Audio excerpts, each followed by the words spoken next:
Welcome to Monday Morning Dharma on March 30th. Thank you for joining us. Let's go ahead and settle in for some meditation.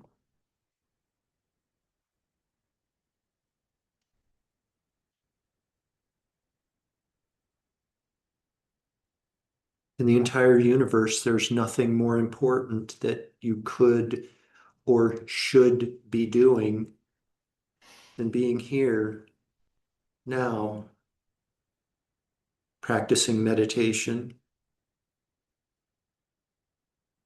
giving yourself the gift of meditation,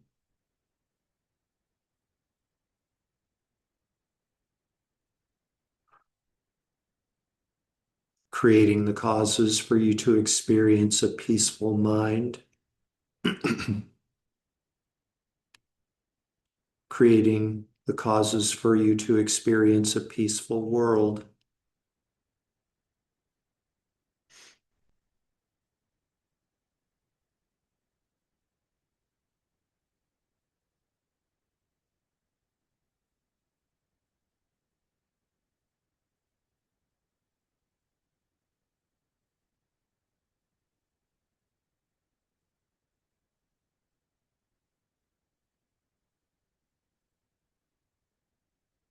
In terms of adopting a correct, comfortable, functional meditation posture, there is no more compelling example, no more compelling role model than the mountain.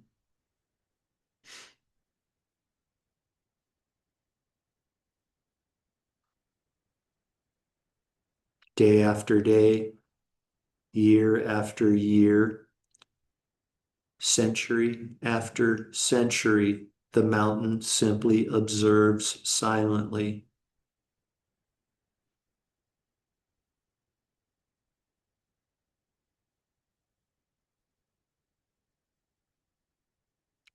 Please be a mountain as you silently observe sensations within your own body, within your inner body.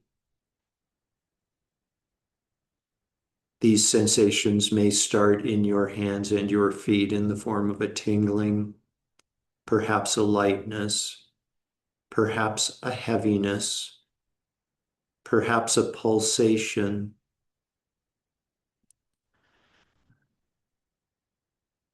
No analysis is necessary. There's nothing to figure out. Just be the silent observer of these sensations and allow a more awakened state of awareness to emerge.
This morning's Lamrim meditation is on death and impermanence.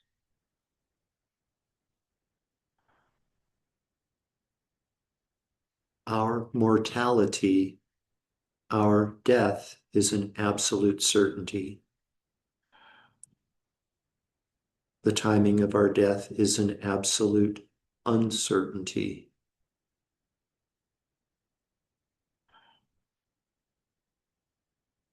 There are no guarantees that we will live to see 2027. There's no guarantee that we'll live to see the month of April, which begins 2 days from now.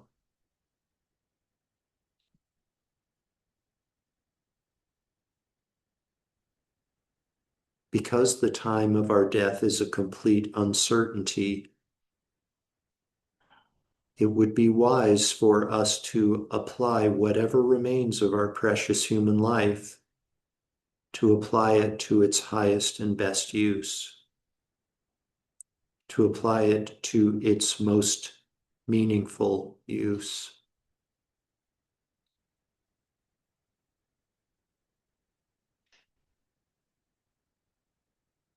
The most meaningful application of our precious human life is to the practice of Dharma, to the practice, to the actualization of wisdom teachings.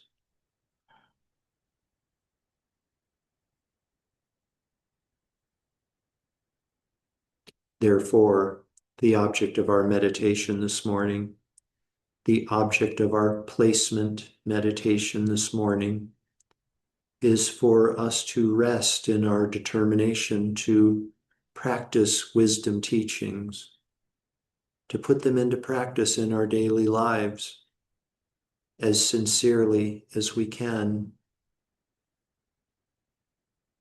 This decision, this determination is the object of our meditation. I must put these wisdom teachings into practice in my daily lives as sincerely and purely as possible.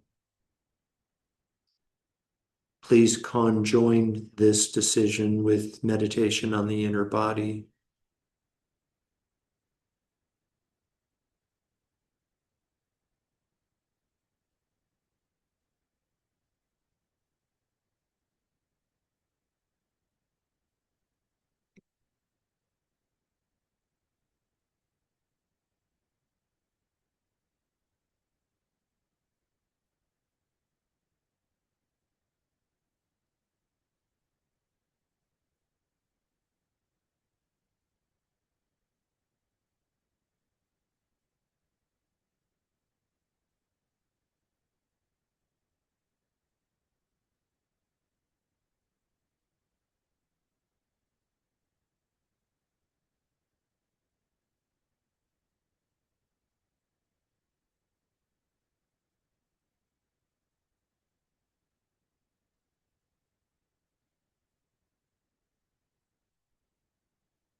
All that arises ceases,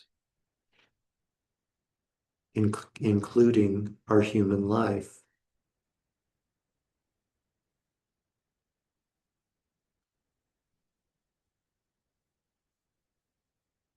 There may be a few months remaining in our human life.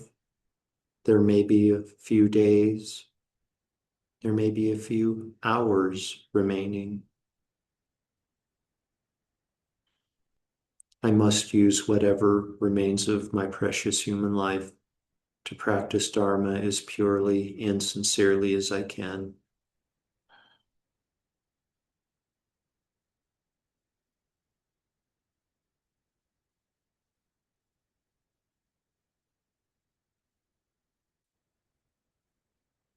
Now, please gently redirect your awareness. Become aware again of this collection of parts we've agreed to label physical body, and allow your breathing to become less shallow.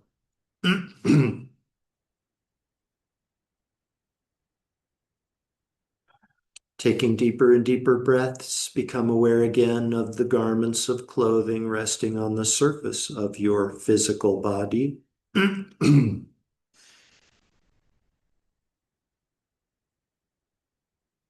Become aware again of your surroundings inside the room that you're occupying.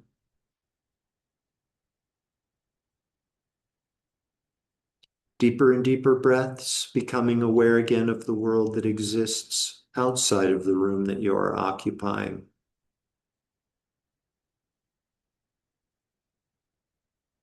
We dedicate all of the merit, all of the positive energy from this morning's meditation to world peace.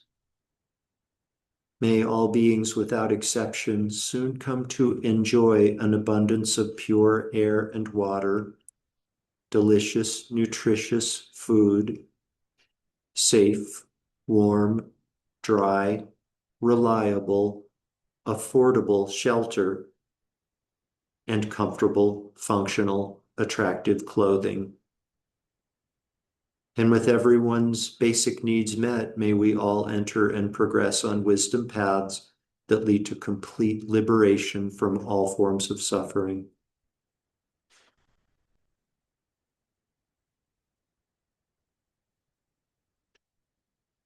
Completely fill up your belly and lungs with air, and when you're ready, you can open your eyes and bring your meditation to an end.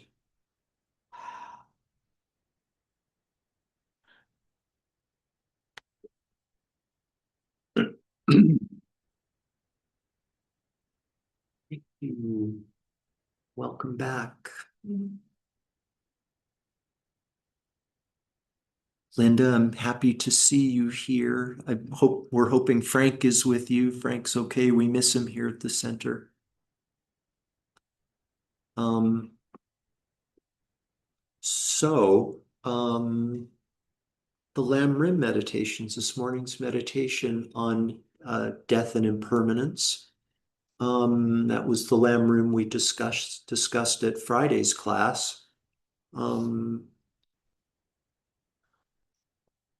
these two topics, impermanence and death and impermanence, are presented in the Lam Rims in conjunction with one another because death is the most powerful, kind of most graphic, most meaningful example of impermanence.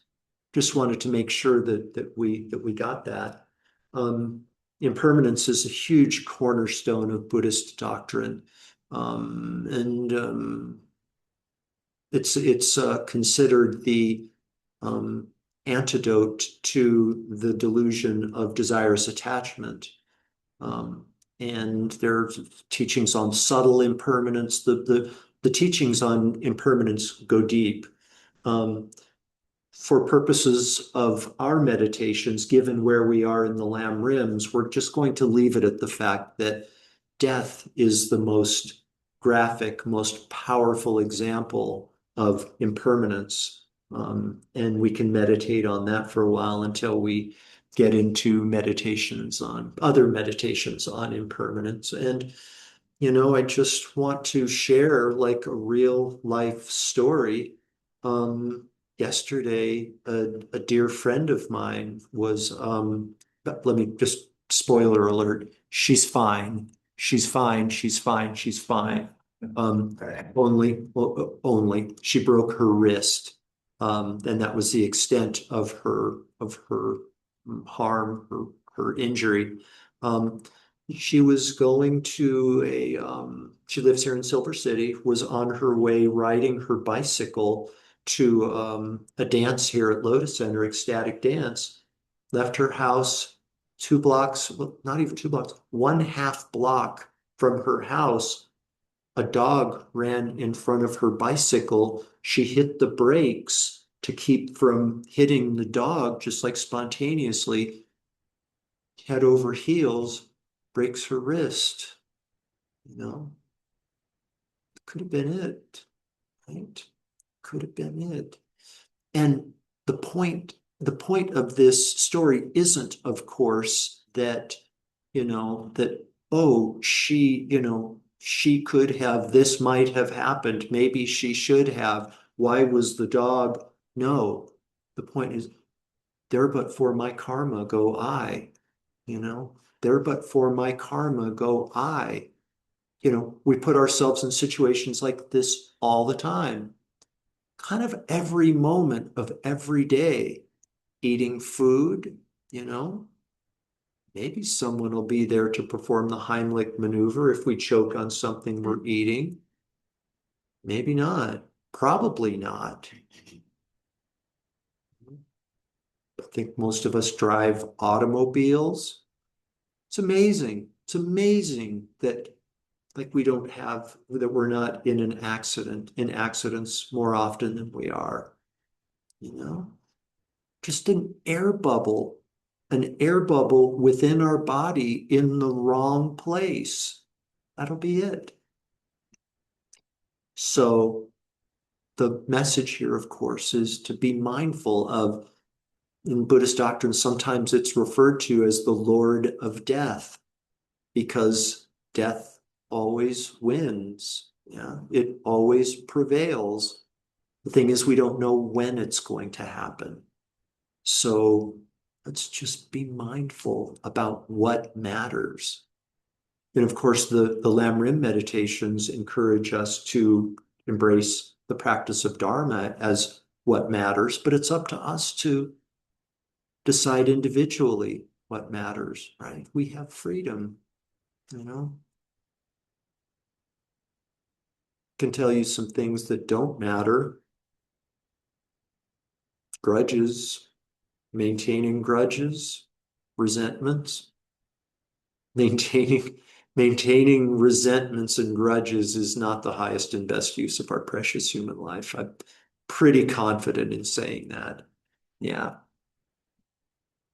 Otherworldly concerns, sense pleasures, amassing wealth, puffing up our reputation, seeking praise. Guess what? These are all impermanent phenomena too, so let's focus on what really matters. Yeah. Loving kindness, compassion, developing wisdom, generosity, humility, i.e. Dharma. Yeah, these are all Dharma paths. That's why we talk about Dharma. Anyways, um, our next our next Lam Rim meditation, the third of the Lam Rims, is the dangers of lower rebirth. And Geshe Kelsang Gyatso in the new meditation handbook provides a really beautiful, as kind of the lead into the third Lam Rim meditation, he provides some really beautiful, really powerful language, and I'd like to share it with you, share some of it with you. Geshe Kelsang writes, when the oil of an oil lamp is exhausted, the flame goes out, and because the flame is produced from, sorry, when the oil of a lamp is exhausted, The flame goes out because the flame is produced from the oil. But when our body dies, our consciousness is not extinguished because consciousness is not produced by the body, excuse me, from the body. Consciousness is not produced from the body. Amazing, an amazing contemplative thought.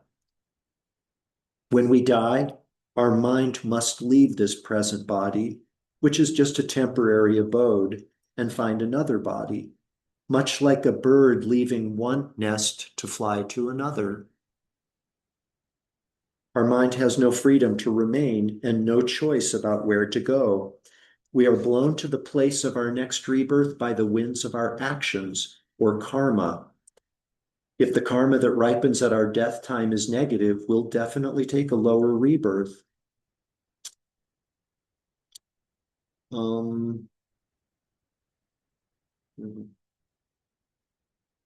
Talks about the consequences of karma. You can read this on your own and how karma will really dictate the rebirth that we take, whether it's fortunate or unfortunate, higher rebirth or lower rebirth. It says, unless we've already purified these actions by Dharma practice, the practice of purifying those negative potentials, they'll remain in our continuum, and any one of these negative potentialities could ripen when we die.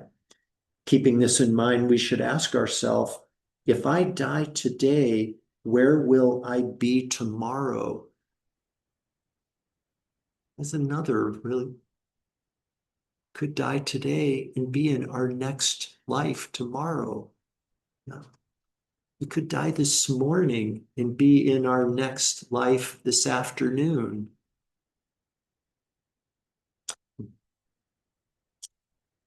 If someone were to call me, if I die today, where will I be tomorrow? It's quite possible that I might find myself in the animal realm or in other lower realms, which we'll talk about at some point. If somebody were to call me a stupid cow today, I would find it difficult to bear. But what will I do if I actually become a cow, a pig, or a fish, the food of human beings? Not the most not the most heartwarming of the Lam Rim teachings, but worthy of contemplation. Elsewhere in that presentation of the dangers of lower rebirth, Geshe Kelsang writes, and this really it burned into my mental continuum. He writes, and I believe this is true. He says that it is easier for human beings to attain enlightenment, full awakening. It's easier for human beings to attain full enlightenment than it is for beings in the lower realms, like the animal realm, to achieve a human rebirth. Wow. So this might be the part. Tell me again what enlightenment means. Tell me again what liberation, full enlightenment means. If that's a question that you still have in your mind, let me know and I can recommend some readings, because if we're going to learn about the Dharma path, the Buddhist path, practice the Buddhist path, we should have a very clear understanding of where we're going, what we're aspiring for, what full enlightenment means. Yeah, we should be very clear on this. Um, I've got time for a couple of quick anecdotes before we go. Um, I had a friend, have a friend. I think I haven't spoken with her for years. So she might still be in this world. She might not be, but she was a party girl. She partied hard, and yeah. And I don't say that in a pejorative way. She just partied, right? She just did. And there were times when she would like party so hard, and not in this context, it's not code for taking a lot of drugs and alcohol. There was some of that, but it was just like going, going, going, going, partying. And there were a couple of times I said to her, Jill, like, may I lovingly suggest that you like get some rest, like get some sleep, you know? Like I would wake up in the morning and she hadn't gone to sleep, right? Wherever it was in. And she said, I'll sleep when I'm dead. That was like a good party person response. And she said, I'll sleep when I'm dead. And I just thought to myself, no, you won't. No, you won't. So what are we doing? I mean, the point of this story isn't, you know, oh yeah, those people out there that party, they need to, right? Those partiers need to slow down and get some rest. No, it's like, what's my equivalent? What's the equivalent of partying for me?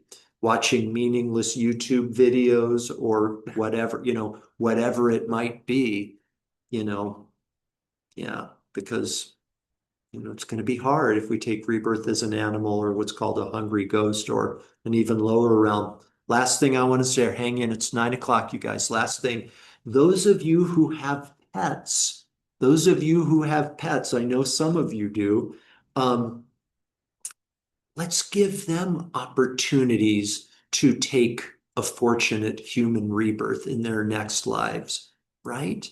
Um, like some things that I believe that there's no higher animal rebirth than taking rebirth as a Dharma practitioner. Because we have like statues and pictures of holy beings and ascended masters, which our cats and dogs and birds get to see makes an imprint on their mental continuum. Yeah, it's huge. There's another one of my favorites, like playing a Spotify mantra just over and over and over, whether I'm home or off, usually when I leave the house, just mantras that our animals might not understand it now, but it's making impressions in their mental continuum over and over and over. Yeah, so those are just two ideas, but maybe think about ways that we can help our beloved pets, our animal being friends, to have seeds to take a fortunate rebirth. Yeah. They might not understand the mantra of Tara, for example, but it makes an impression in their continuum. Those are seeds that will be planted and give them the potential for fortunate rebirth in the future. So, anyways, I love you guys so much. Thank you very much for being here. Have a Thank you, wonderful Jeff. week. Yeah, you're welcome. Thank you, Jeff. You're welcome. Thank you, Jeff. Take it easy, Paulo. Bye, You Elise. as well. Nice to have you back with us. Yes, thank you. It's nice to be back. Thank you, Jeff. Bye.